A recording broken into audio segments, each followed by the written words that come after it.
students, welcome to our YouTube channel Diligence Career Classes.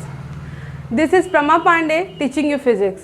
अब तक 8th class में आप science as a single subject पढ़ते चले आए थे, लेकिन 9th क्लास में आपको साइंस के 3 अलग अलग पार्ट्स पढ़ने हैं, फिजिक्स, केमिस्ट्री और बायो के वीडियोस मेखला मैम यूट्यूब चैनल पे प्रोवाइड करा रही हैं। मैं प्रमा पांडे आपको फिजिक्स पढ़ाऊँगी। आइए देखते हैं कि फिजिक्स है क्या। आम भाषा में हम फिजिक्स को कैसे समझ सकते हैं। Physics is the branch of science that deals with the physical processes and phenomena of a particular system of our surrounding. Means physics science की वो ब्रांच है जिसमें हम अपने चारों ओर होने वाले फिजिकल फिनोमिना, फिजिकल प्रोसेसेस से डील करते हैं। वो फिजिकल प्रोसेस किसी पर्टिकुलर सिस्टम के होते हैं और ये पर्टिकुलर सिस्टम कुछ भी हो सकता है। वर्क हो सकता है, मैटर हो सकता है, हीट हो सकती है, ग्रेविटी हो सकती है, फोर्स हो सकता है, मोशन हो सकता है, कुछ भी हो सकता है। तो इन सारी चीज़ों को हम साइंस की जिस ब्रांच में पढ़ते हैं उसे फिजिक्स कहते हैं। आइए देखते हैं फिजिक्स एनसीईआरटी में हमें कौन कौन सा चैप्टर पढ़ना है। First chapter is motion, second is force and laws of motion, third gravitation and fourth work and energy, then sound. ये 5 चैप्टर्स हमें 9th क्लास में फिजिक्स में कवर करने हैं। अब आइए देखते हैं कि इन 5 चैप्टर्स में हमें कौन कौन से टॉपिक कवर करने हैं। तो फर्स्ट चैप्टर है हमारा मोशन। मोशन में हमें क्या क्या पढ़ना है आइए हम देखते हैं। First topic is motion and rest. सबसे पहले हम पढ़ेंगे कि कोई ऑब्जेक्ट कब मोशन में होता है, कब रेस्ट में होता है, रेफरेंस पॉइंट क्या होता है, और हम मोशन और रेस्ट को डिफाइन कैसे करेंगे, हम ये पढ़ेंगे। Next is motion along a straight line. Means straight line motion क्या होता है, स्ट्रेट लाइन मोशन को हम कैसे डिफाइन करेंगे, हम ये पढ़ेंगे। Next is uniform and non uniform motion and circular motion. Means uniform motion क्या है, नॉन यूनिफॉर्म मोशन क्या है। मोशन कई तरह के होते हैं, लेकिन हम यहाँ पे ये स्पीड के बेसिस पे uniform and non uniform motion को डिफाइन किया गया है, तो हम इसको पढ़ेंगे। And circular motion, what is circular motion, हम इसके बारे में पढ़ेंगे। Next is speed with direction. Speed क्या होती है, और स्पीड के साथ जब एक टर्म डायरेक्शन आ जाता है तो स्पीड चेंज हो जाती है, स्पीड वेलोसिटी में बदल जाती है, तो हम इसके बारे में पढ़ेंगे। Next is rate of change of velocity. What is rate of change of velocity is called, rate of change of velocity is called acceleration, deceleration both. But deceleration कब होगा, एक्सीलरेशन कब होगा, हम इसके बारे में भी चैप्टर में डिस्कस करेंगे। ग्राफिकल रिप्रेजेंटेशन ऑफ मोशन में हम देखेंगे कि distance time graph, velocity time graph, non uniform motion और यूनिफॉर्म मोशन के लिए क्या क्या वेरिएशन शो करता है, हम इन्हीं ग्राफ को स्टडी करेंगे। Next, equation of motion by graphical method. Motion के 3 इक्वेशन होते हैं। First, v is equal to u plus a t. Second, s is equal to u t plus half a t square.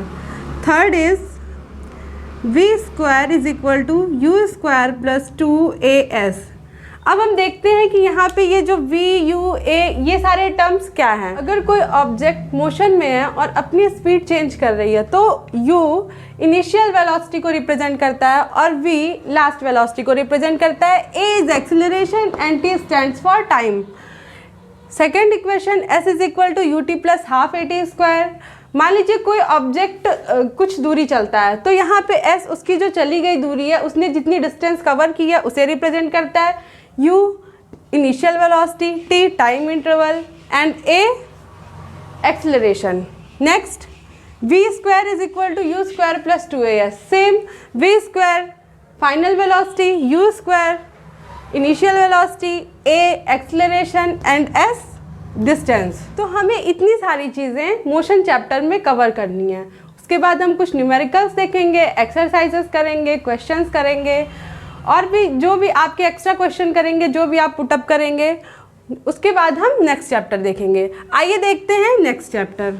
Our next chapter is force and laws of motion. तो इस chapter में हम देखते हैं क्या क्या पढ़ना है। First is force. What is force, हम पढ़ेंगे कि फोर्स क्या होता है। तो फोर्स, अगर हम इन शॉर्ट बात करें तो फोर्स एक तरह का डिस्टर्बेंस है जिसकी वजह से कोई ऑब्जेक्ट रेस्ट में जाता है या मोशन में आता है, वो क्या है हम चैप्टर में पढ़ेंगे। Next, kind of force, balanced and unbalanced force. Force भी कई तरह के होते हैं, लेकिन यहाँ हम बैलेंस्ड और अनबैलेंस्ड फोर्स की बात करेंगे। तो सबसे पहले आइए देखते हैं what is balanced force. Balanced force वो फोर्स होता है, मान लीजिए कोई ऑब्जेक्ट है, ठीक है, इस ऑब्जेक्ट में इस डायरेक्शन में 5 न्यूटन का फोर्स अप्लाई हो रहा है। ये कौन सी डायरेक्शन है आपकी? ईस्ट डायरेक्शन है। ये आपकी वेस्ट डायरेक्शन है, और इस डायरेक्शन में भी मान लीजिए आपका 5 न्यूटन का फोर्स अप्लाई हो रहा है। तो जब फोर्स अपोजिट डायरेक्शन में अप्लाई होता है और दोनों का अमाउंट कैसा हो, दोनों का जो क्वांटिटी है, दोनों फोर्स की जो क्वांटिटी है वो कैसी हो, 5 न्यूटन की है ना, यानी दोनों की क्वांटिटी क्या है, इक्वल है। तो ऐसे फोर्स को हम क्या बोलते हैं, balanced force. Next is unbalanced force. तो अनबैलेंस्ड फोर्स क्या होता है ये देखते हैं। मान लीजिए कोई ऑब्जेक्ट है, ऑब्जेक्ट पे इस डायरेक्शन में 5 न्यूटन का फोर्स अप्लाई हो रहा है, इस डायरेक्शन में 3 न्यूटन का हो रहा है, यानी जो फोर्स की क्वांटिटी है वो क्या है, अलग अलग है, और इसकी डायरेक्शन भी एग्जैक्ट अपोजिट है। यानी कि जब फोर्स अपोजिट डायरेक्शन में अप्लाई होता है और उसकी क्वांटिटी अलग अलग होती है दोनों फोर्सेस की, तो ऐसे फोर्स को क्या बोलते हैं हम, अनबैलेंस फोर्स। नेक्स्ट है आपका लॉज ऑफ मोशन। न्यूटन एक ग्रेट साइंटिस्ट थे, उन्होंने मोशन से रिलेटेड 3 लॉज दिए थे, 3 नियम दिए थे। आइए देखते हैं ये तीनों क्या हैं। First law of motion.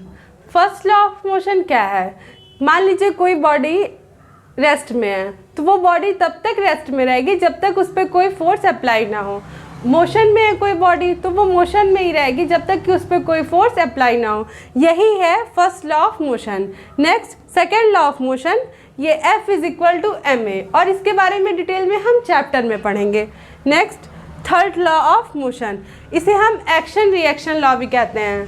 जैसे इसका अगर हम एग्जांपल लें तो जब आप क्रिकेट खेलते हैं तो क्रिकेट पे जब बॉल आपके बैट पे पड़ती है तो वो बैट दोबारा हिट करता है रिटर्न बॉल को, यही है एक्शन रिएक्शन लॉ। इसके बारे में भी डिटेल हम चैप्टर में पढ़ेंगे। Next momentum and conservation of momentum. Momentum क्या है, कंजर्वेशन ऑफ मोमेंटम क्या है, इसके बारे में हम चैप्टर में पढ़ेंगे, और ये बहुत ही बेसिक लॉ है फिजिक्स का। आइए देखते हैं नेक्स्ट चैप्टर। नेक्स्ट चैप्टर है ग्रेविटेशन। तो इस चैप्टर में सबसे पहले हम देखते हैं कि व्हाट इज़ ग्रेविटेशन। ग्रेविटेशन क्या है, ग्रेविटेशन किसे कहते हैं, हम इसे पढ़ेंगे। Next universal law of gravitation. इसी ग्रेविटेशन प्रॉपर्टी को लेके एक लॉ दिया गया है, लॉ बताया गया है, लॉ स्टेटेड है, उसे हम पढ़ेंगे।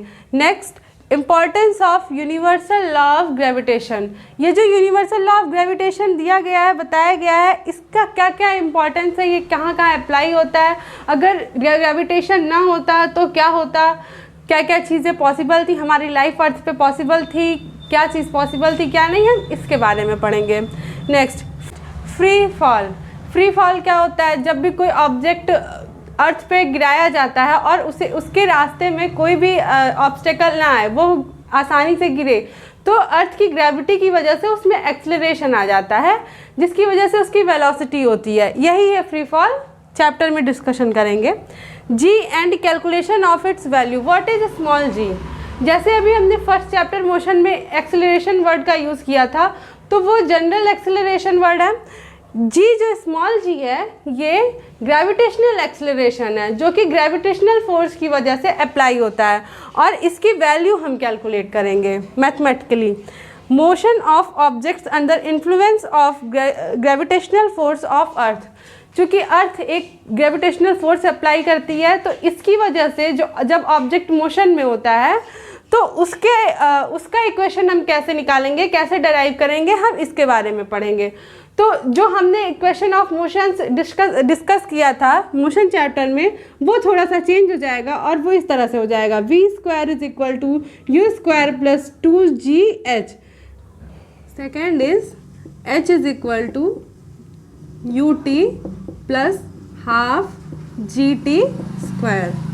Third is v² is equal to u² plus 2gh। तो जो हमारे जनरल इक्वेशन ऑफ मोशन थे वो ग्रेविटेशनल फोर्स के इन्फ्लुएंस में इन इक्वेशंस में कन्वर्ट हो जाएंगे। नेक्स्ट हम पढ़ेंगे मास एंड वेट। मास और वेट में क्या क्या डिफरेंस होता है हम ये पढ़ेंगे। Next, weight of an object on moon, moon पे किसी ऑब्जेक्ट का वेट कैसे कैलकुलेट करेंगे हम ये पढ़ेंगे। चूँकि अर्थ और मून के जो ग्रेविटी होती है उसमें डिफरेंस होता है, एटमॉस्फेरिक कंडीशंस में डिफरेंस होता है, इसलिए किसी ऑब्जेक्ट का वेट इन दोनों जगहों पे अलग अलग होता है।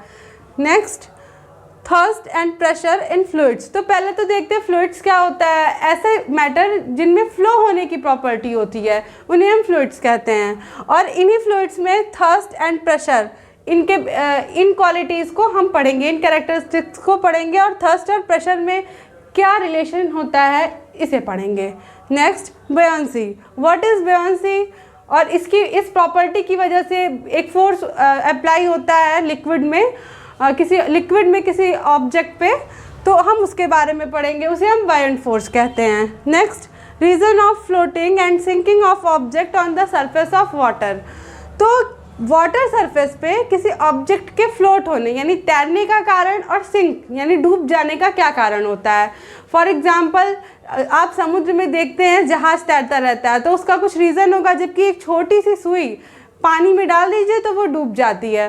तो इसका क्या रीज़न होता है, किस वजह से ऐसा होता है, हम इसके बारे में पढ़ेंगे।